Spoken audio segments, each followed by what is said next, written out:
حضراتكم يعني يبدو ان في بعض الناس في هذا الموضوع، في مواضيع كتيره فيها نفس لازم اعقل عليها، لان انا الحقيقه ما تعودتش ان انا اناقش افتراضها واحكم دون ان ارى. لكن انا بقول لحضرتك ولكم ان تحكموا. انا هنا مش مسؤول، انا هنا زميلكم، انا هنا زميلكم بشرط هذا الموضوع على مدار سنوات، وتعرضنا فيه لشد وجذب مستمر. يمكن بعض الصورة مش واضحة لحضراتكم، بعض حضراتكم قد يكون يعلم والبعض لا يعلم الموضوع في أقل من 5 دقائق من الأول، ويشاركني في ذلك ويعقب عليها الأخ زميل المستشار الفاضل حسين إبراهيم، زميلي في دائرة الأعضاء لما بنشتغل، وقد تعلمت منه كثيرا وهو يعلم ما أقول، وإن كنت غير صادقا فليعقب علي. موضوع الأحكام بتاع الفئة الأعلى، المادة الأولى بتقول لما يصل العضو لنهاية مربوط الدرجة، يعني يتجاوز مرتبه نهاية مربوط الدرجة اللي هو معين عليها، يستحق العلاوات والبدلات. هكذا نص المادة، العلاوات والبدلات. مادة الدولة تقدر رفع الأحكام على هذه المادة، وكنا بندافع بنقول النص بيقول العلاوات والبدلات، يبقى بالتالي ما يشملش بقية المخصصات المالية. مجلس الدولة توسع في مفهوم المادة، وكان تبريره لده ان ما ينفعش العضو ياخد في شيء فئة وفي شيء تاني فئة، فبالتالي توسع في مفهوم المادة وقال جميع المزايا المالية ايا كانت مصدرها. فاصبحت ايوه مش انا بشرح هذا الموضوع عشان تعرف المشكلة فين، وعشان تعرفوا ايه اللي بيحصل ايا كان مصدرها. فبالتالي بقى العضو يستحق الحافز والاجر الاضافي وكل ما يسمى بالدرجه الاعلى من فيه الصندوق للفئه الاعلى لمجلس الدوله. بدانا على نرفع الدعامه عندنا، خدنا احكام برضه بتقول جميع المزايا الماليه ايا كان مصدرها. يبقى فاكر المستشار الفاضل حسين ليه لما كنا في الدايره كنا بنواجه الاعضاء لما يجي يتدخلوا نقول يا جماعه بلاش تدخلات، خلي كل 10 15 في طعن عشان يبقى اجراءاته سهله وتنفيذه سهل، والمجلس مش هيقعد يكتب في كل حكم ده تدخل امتى كما هو واجب. معلوم لحضراتكم كلكم طبعا اكفاء في القانون، لا يجب ان المحكمه تكتب في الحكم فلان تدخل في التاريخ الفلاني والاول والرابع كذا عشان احسب التقادم بتاعه. وبالاضافه للمجلس مش هيصبر على كتابه الاحكام للناس كلها، يكتب الاسماء كلها لدرجه ان لو حضراتكم تعلموا الحكم لازم اللي كتبوا الاسماء زمايلنا مش المحكمه. وقد كان ما توقعناه انا والحسين بيه، والمحكمة لما جه الحكم وصل ل 1243 واتخانقت مع الاعضاء وقال لهم فاتت تدخلات ولم يستجيبوا الاعضاء، المحكمة حكمت بمغرب في الحكم. ايه هو الحكم؟ المحكمة في الحكم ده جازت دون عن باقي الاحكام، وفي حكمين تانيين فيهم اعداد قليلة قالت على ان يقتصر تنفيذ هذا الحكم على العلاوات والبدلات دون ان يمتد لصندوق الخدمات. يا بهوات الاجر الاضافي اللي حضرتك بتاخده ما هوش بدل، الحافز الانتاج وحافز التميز ما هوش بدل. ناتج عن كده ان في الوقت اللي صار فيه الحكم ده كانت الامانه العامه للهيئه برئاسه مرحوم شرف الغزالي كانت رأت ان هذا الحكم مختلف عن بقيه الاحكام، وهو من ناحيه قانونيه محقا على ذلك، يعني من ناحيه قانونيه لا جدال في ذلك، لكن من ناحيه قرار العداله لما تقدم احد الساده المستشارين بطلب لتنفيذ الحكم جالنا المكتب الفني درسناه وكتبنا مذكره، لان قواعد العداله تختلف ان انا لما باخد الحكم بشكل معين بناء على قاعده عامه مجرده تتفق عليها على زميلي ان انا احاول ان زميلي ينطبق على نفس القاعده حتى وان اخطا الحكم.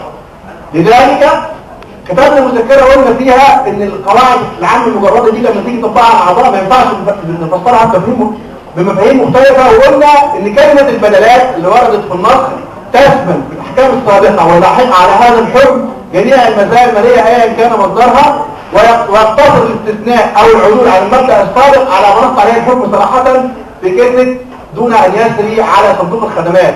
يعني حاولنا نتلاعب على الحكم المغرض اللي هو عمله، وان احنا نقول ان جميع الاحكام في القاعده دي بتقول جميع المخصصات الماليه دون الصندوق، اللي على فكره ما فيش ولا حكم في الهيئه خد مخصصات الصندوق للعلم. يعني كل الاحكام اللي اتنفذت لغايه دلوقتي حتى يومنا هذا ما فيش واحد طرف في القانون بتاع الصندوق. فلما نقطع على الاستثناء ده يبقى الباقي كله اتنفذ. الهيئة مش مدرسة مرة يا دكتور يا عبد الله. الهيئة بالنسبة للتفسير على فكرة ده كان بالتشاور مع الزملاء، وهم كانوا 7 بس مش 1200.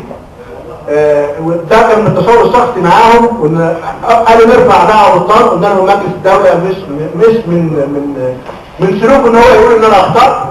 فكانت التصور قالوا هو التفسير اخف وقفه على مجلس الدوله عشان ما يقولش ان انا اخطأت، وان كان برضه مجلس الدوله لن يقول ان الحكم، انا في اعتقادي ومن خلال 16 سنه في مجلس الدوله، مجلس الدوله مش هيقول الحكم ان انا اخطأت والحكم مش واضح في اعتقادي الشخصي. فعشان كده كنا بنحاول نخلص المساله عندنا في الهيئه. لما عرضت المذكره بتاعه لما قلنا فيها مخصصات الماليه دون الصندوق على معالي المستشار رئيس الهيئه، رئيس الهيئه كان من الحوار الشخصي قال طب ما في طرف تفسير موجود في قدام المحكمه بهوات. قلنا له انا رئيس مش معروف في الورق، قال انا رئيس الهيئه واعلم لما يجي نفذ الحكم يجي التفسير يقول لك لا ده ما يشملش يبقى انا نفذت الحكم غلط. قلت له انا شخصيا يا بهوات وانا اللي اتحمل ده مش رئيس الهيئه. انا قلت له يا معالي الرئيس ممكن يتسحب طرف التفسير عشان الهيئه توافق، ومبالغ بهوات قال لي انا بقول كلام والله انا ما كنتش شايف هذا حدث. رئيس الهيئه قال لي الاعضاء مش هيقدروا. قلت له لا يا ريس ده دعوه التفسير ممكن ترفع في اي وقت. قال لي مفيش دعوه يا سيدي. قلت له ممكن يرفع دعوه تفسير بالطلاب غير قرار سلبي في اي وقت، هذه الدعاوى ليست لها ميعاد.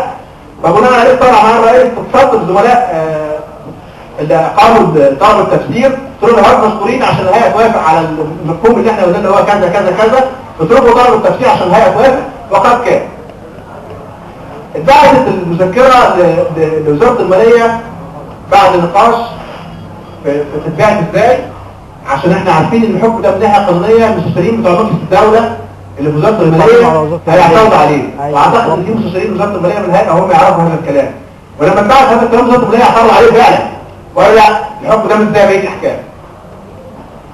عشان نتغير المساله دي في شهر 3 2011 صدر قرار مجلس اعلى الهيئه بان المخصصات الماليه تشرف لاعضاء الهيئه كلها دون احكام مثل الاثر الفوري.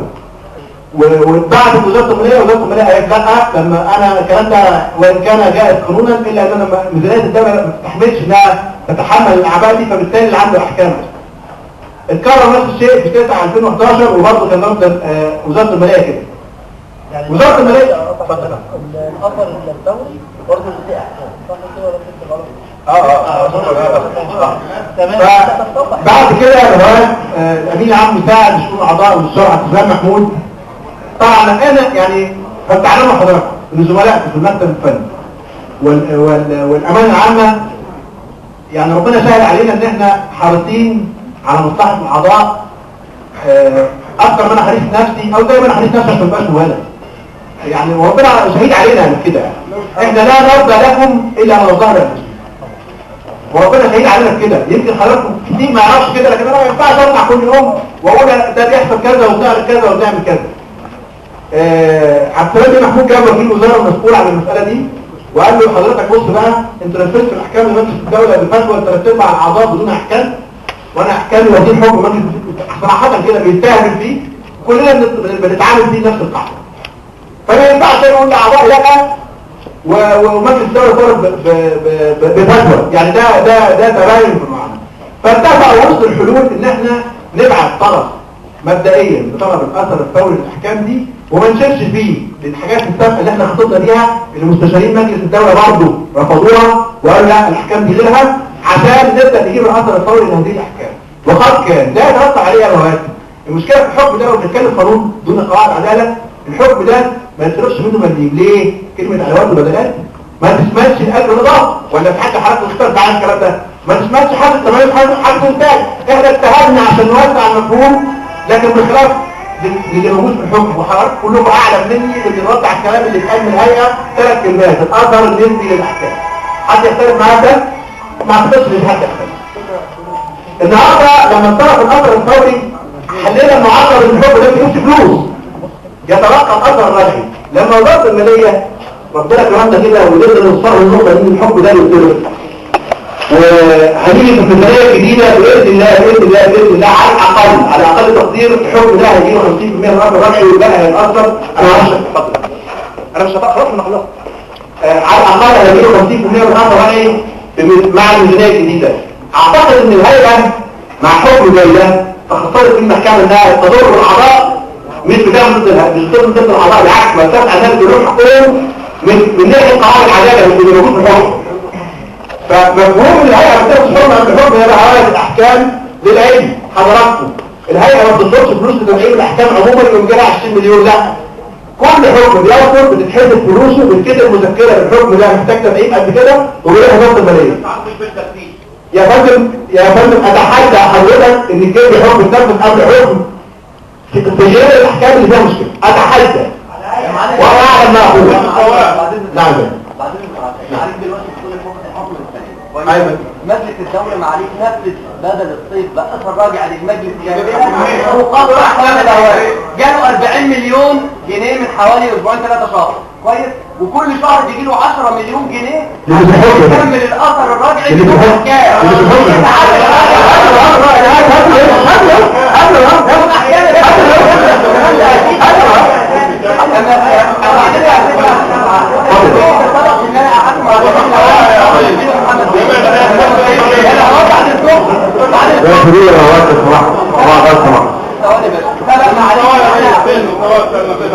احنا قعدنا مع الامين العام شهر 4 فندم هيجيك مع مرات على عقد تقديم شهر 5 صور التأخير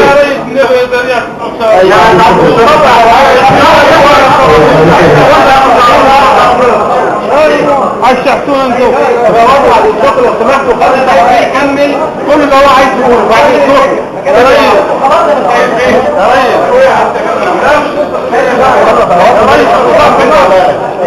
نبدأ على وقت التسوية نبدأ التسوية ده بالسنة طبعا الحالات بتعلموا الفن القرار ومجلس الأعلى وهي بالتسوية هي بالتأخير